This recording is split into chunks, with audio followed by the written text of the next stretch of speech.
So, with these students, what is your greatest hope for them after they leave the class? You were talking about developing their emotional intelligence. Is that one of the larger things that you want them to take away from this class? Yes, Community 2 ultimately is inspired by Oxford, Cambridge, places like that.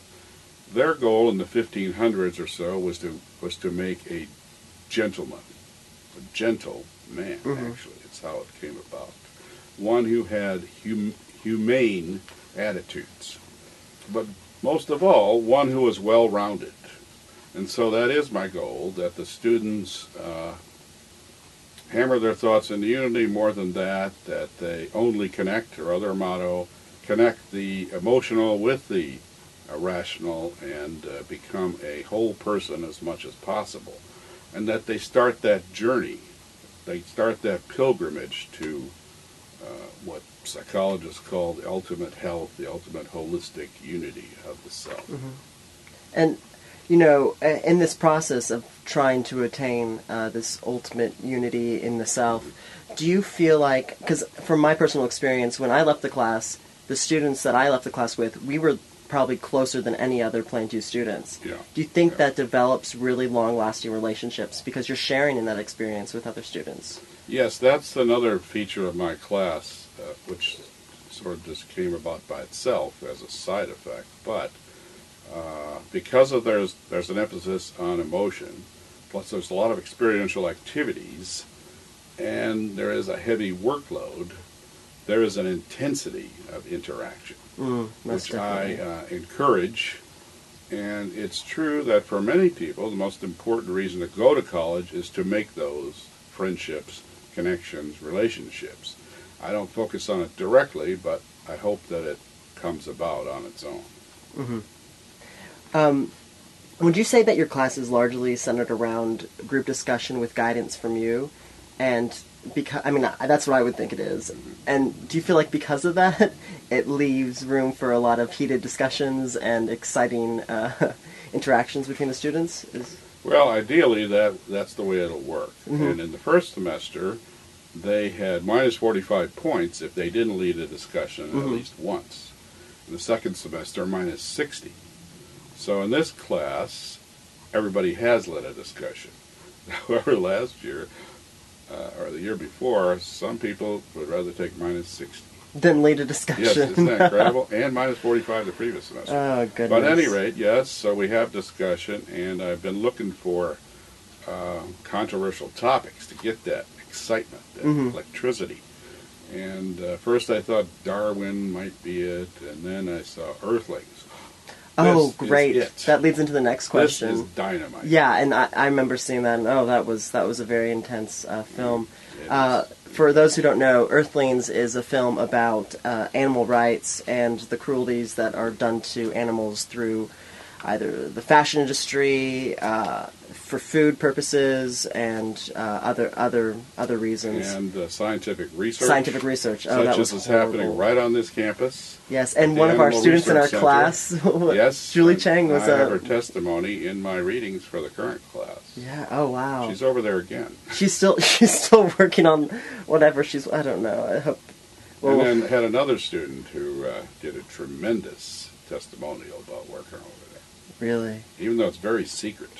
Yeah. Apparently so. My mom, when she was on campus 30 years ago, worked in the same, or not, I don't know if it was the same facility, but she worked with UT. Yeah, a lot of students do work there, so it's no secret to them. Yeah.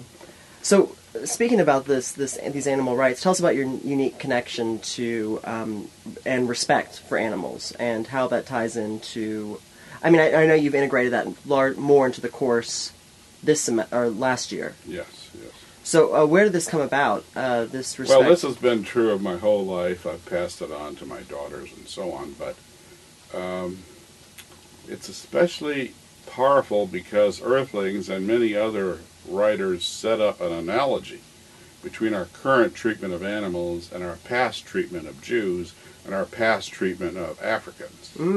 So we do the animal thing, and people don't think that much about it. But then I say, now you're in a position, once you've seen Earthlings and try to get other people to see it, when you see their reaction, you have some sense of what it was like for someone living near a concentration camp who began to catch on what was happening and tried to tell others. They don't want to hear it. Yeah. And the same, of course, for slavery. And that's particularly valuable on this campus because all 6 of those statues on the South Mall are connected to slavery. And so that's a pretty big shock for some students. Mm-hmm. So we got some great shocking topics, great analogies here, controversy everywhere. Yeah, so I remember when Betty Sue Flowers came to talk to our class one time, I asked her, what do you think is the big thing that we're going to look back on, the next generation, or what the next thing that's going to be looked back on as, I can't believe people did that. And she said, the eating of animals. And she said she had written about that long before the current interest in this. Mm-hmm. Long before. Her first poem was about, I think it was doing research in the ARC. Mm-hmm. She was going to be a doctor. She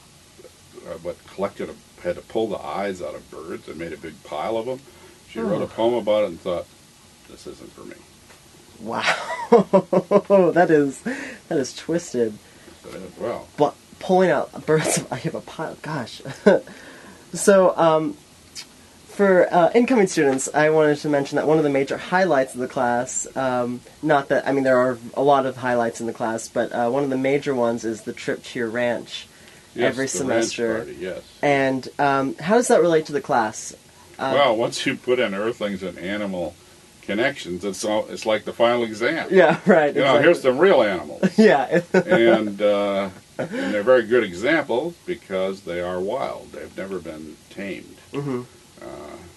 All 3, both horses are Mustangs, and the donkey is very wild. And of course, the Longhorns are wild. So, but also we have 3 dogs and 2 cats. So when students come over, they get that unconditional love of the pet that they've been missing, ever since they came here. Do you still have the pig? And we have a potbelly pig. And a potbelly pig. Yeah. And just let me mention, I got attacked by a donkey. I think the donkey is no longer on the ranch anymore.